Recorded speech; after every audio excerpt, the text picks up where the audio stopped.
Kjo kopje e librit të parë të shkruar në shqip ju dhurua kreut të shtetit shqiptar nga Papa i Shenjtë të dielën e 21 shtatorit, gjatë vizitës së tij historike në vendin ton dhe këtë Krishtlindje. Shqiptarët mundën ta shohin mesharin e Gjon Buzukut në hallin e institucionit të presidentit të vendit ton. E shqiptarët që rendën për ta parë ishin disa qindra në pak orë që libri qëndroi ekspozuar aty. Unë jam mësuese histori gjeografie dhe isha shumë kurioze, tash jam në pension, ta shikonja mesharit Gjon Buzuku.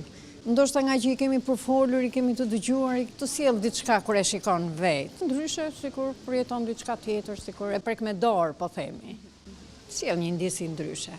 Më të vegjëlit duket se kanë edhe më shumë kërshëri për ta parë këtë libër veçmas të rëndësishëm. Në shkollë ne kemi disa titull librash si historia dhe aty ne mësojmë për gjërat që kanë ndodhur në të shkuarën dhe aty unë mësova për të parë çfarë ishte meshari. Gjon Buzukut.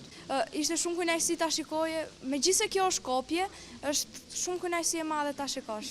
Është nder i madh për ne që tani kemi një kopje të tillë. Ti po bëje foto, e di ti çfarë libri ishte? Meshari Gjon Buzukut. Kush ta ka mësuar? Ma ka mësuar gjyshi.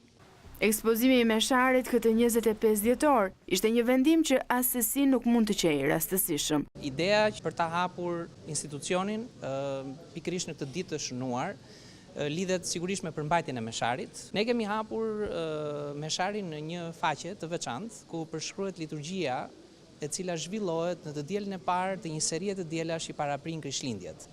Dhe nuk ishte kohë dhe moment më të bukur për ta ekspozuar këtë libër i cili përmban vlerat shumta të gjuhës shqipe, të shekullit të 16, por edhe të historisë dhe kulturës shqiptare, pikërisht në këtë moment. Për të parën herë, meshari, i pari libër në Shqip, i cili daton vitin 1555, u ekspozua në Bibliotekën Kombëtare nëntorin e 2012-s, në shenjë të kremtimeve të 100 vjetorit të pavarësimit të vendit.